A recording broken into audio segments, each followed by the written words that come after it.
I believe in America. America's made my fortune.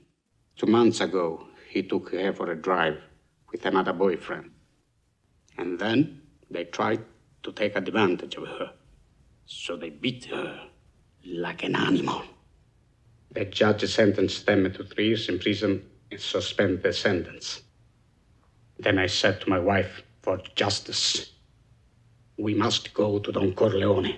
In 1972, America was losing faith in its own leaders. The Vietnam War had dragged on for years, and behind closed doors, the Watergate scandal was beginning to expose something far more dangerous, a government people could no longer trust. But at the exact same moment, something strange was happening. In dark movie theaters across the country, millions of Americans were placing their trust in a mafia family. Not in politicians, not in institutions, but in men like Vito Corleone. And that raises a dangerous question. Why did America trust the mafia more than its own president? The answer lies in something deeper than politics. Because The Godfather was never really about crime. It was about order. In a world where institutions were becoming distant, bureaucratic, and unreliable, Vito Corleone represented something far more ancient. A system where loyalty meant protection, where respect was earned face to face, and where justice was personal. He did not hide behind laws. He did not speak in empty promises. When you came to him with a problem, he solved it. And in a time when America no longer trusted its own system, that kind of certainty became irresistible. But the truth is, power like that doesn't come without a cost. Because behind the respect, behind the loyalty, there was something far more dangerous, something most people chose not to see. This is the part of The Godfather that audiences rarely talk about. America was already losing faith. The timing of The Godfather was not a coincidence.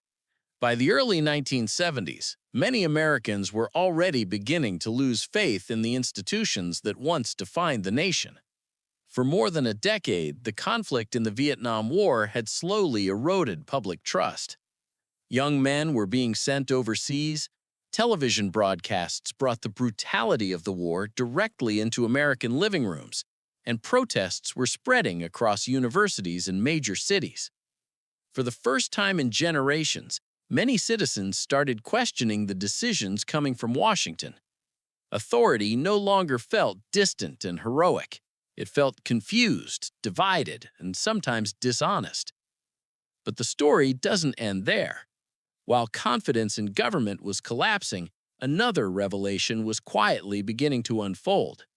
Journalists would soon uncover what became known as the Watergate scandal, a political crisis that confirmed the worst fears many Americans already had about power.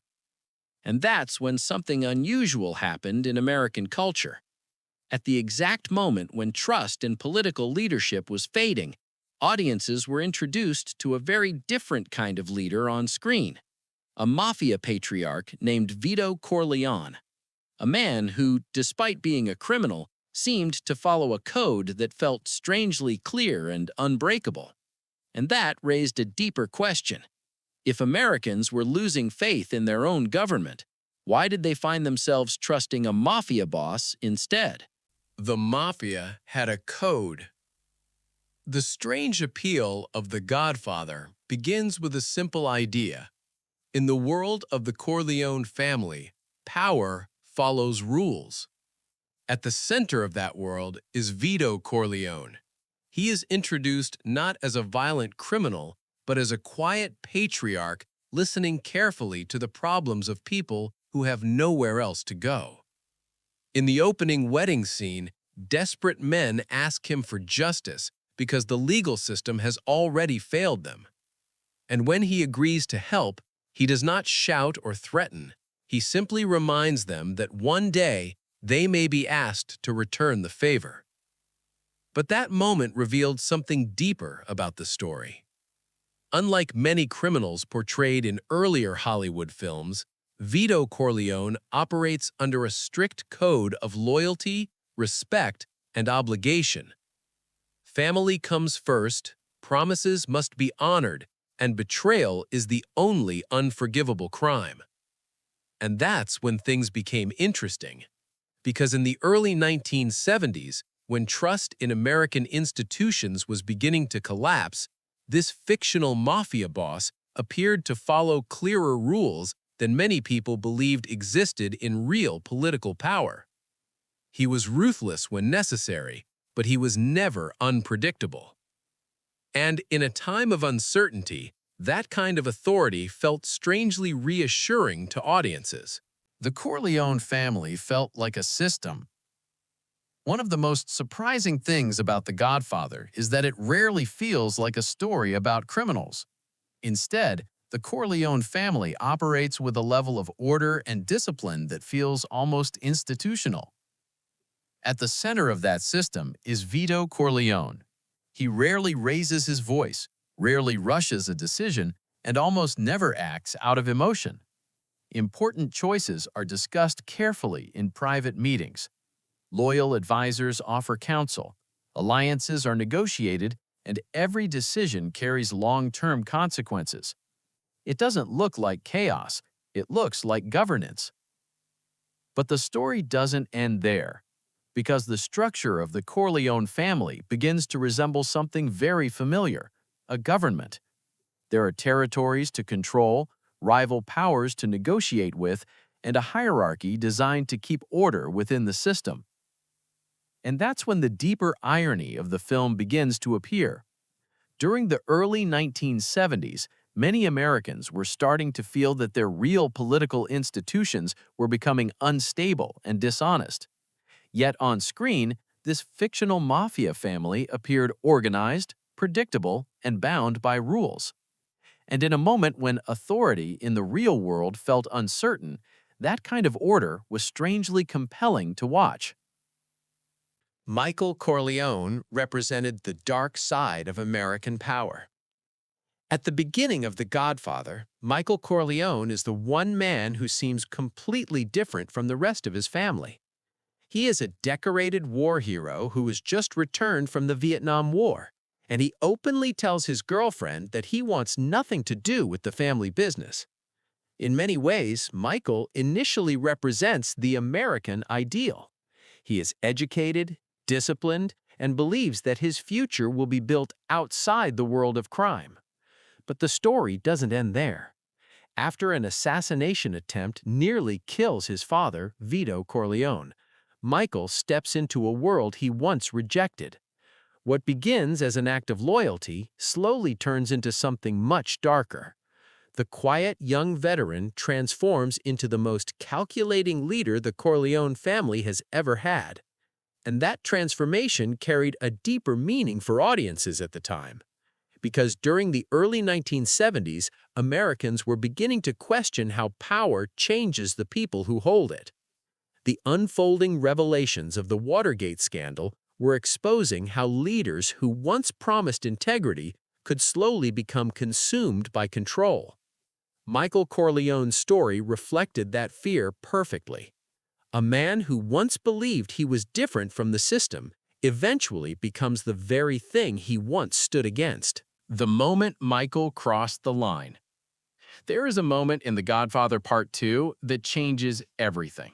It's not a shootout. It's not a mafia meeting. It's a quiet realization that Michael Corleone has become something his father never was. But the real question was, when exactly did that transformation happen?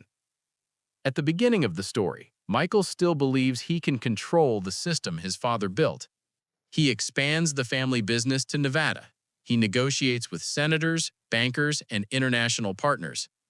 On the surface, the Corleone empire has never been stronger. But power always creates distance, and the higher Michael climbs, the fewer people he trusts. But the story doesn't end there, because the real fracture begins inside his own family. When Michael discovers that Fredo has secretly helped Hyman Roth, the betrayal is devastating. Not because Fredo is powerful, but because Fredo is blood.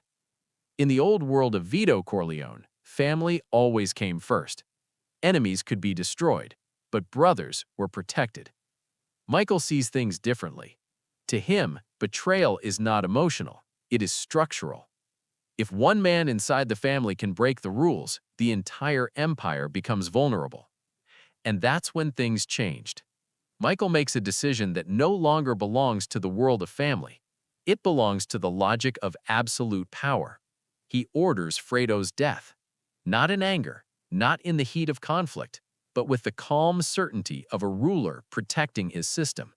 And that moment reveals the final transformation. Michael Corleone is no longer running a family. He is running an empire.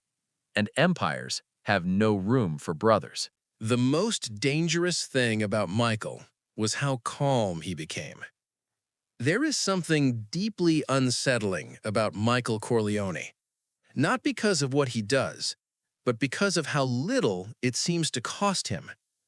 In most crime stories, power comes with visible struggle. Men hesitate, they break, they show the weight of their choices. But Michael doesn't.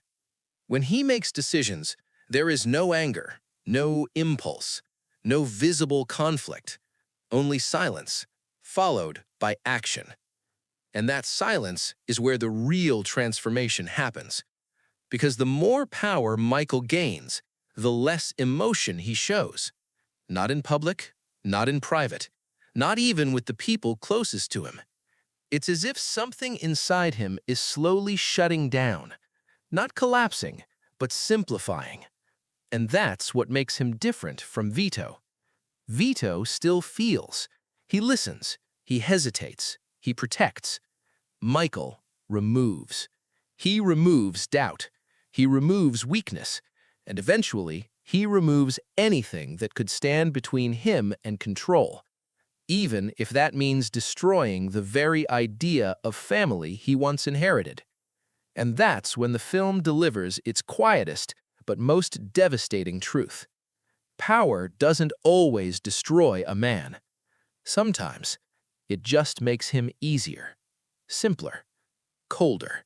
Why The Godfather still feels so real?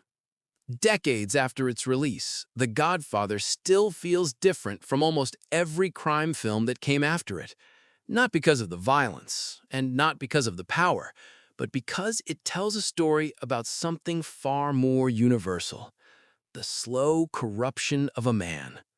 Most gangster films are about criminals trying to rise, but The Godfather is about a man who never wanted that world in the first place. Michael Corleone begins the story as the outsider, the war hero, the son who believed he could live a life separate from the family business. But the real question was, can anyone truly escape the system they were born into? Throughout the saga, Michael keeps telling himself the same thing. Every decision is temporary. Every sacrifice is necessary. Just one more step to secure the future. But the story reveals a darker truth. Power rarely corrupts a man all at once. It changes him slowly, one decision at a time, one compromise at a time, until the man who once believed he could control the system eventually becomes the system itself. And that is why The Godfather still resonates today, because beneath the Mafia story lies something timeless, a reflection of power, family, and ambition, and the quiet warning that sometimes the greatest tragedy is not losing everything. It is realizing you won the empire, but lost the man you once were. More than 50 years after its release, The Godfather still stands as one of the most powerful stories ever told in American cinema. Not because it glorified crime, but because it understood something timeless about power. The film was never just about the mafia. It was about family, ambition, and the quiet choices that slowly shape a man's destiny. Michael Corleone believed he could control the world his father built, but in the end, that world controlled him. And that may be the most haunting truth of all. Sometimes the price of power isn't losing the war, it's winning it, and discovering there is nothing left of the man who started the fight.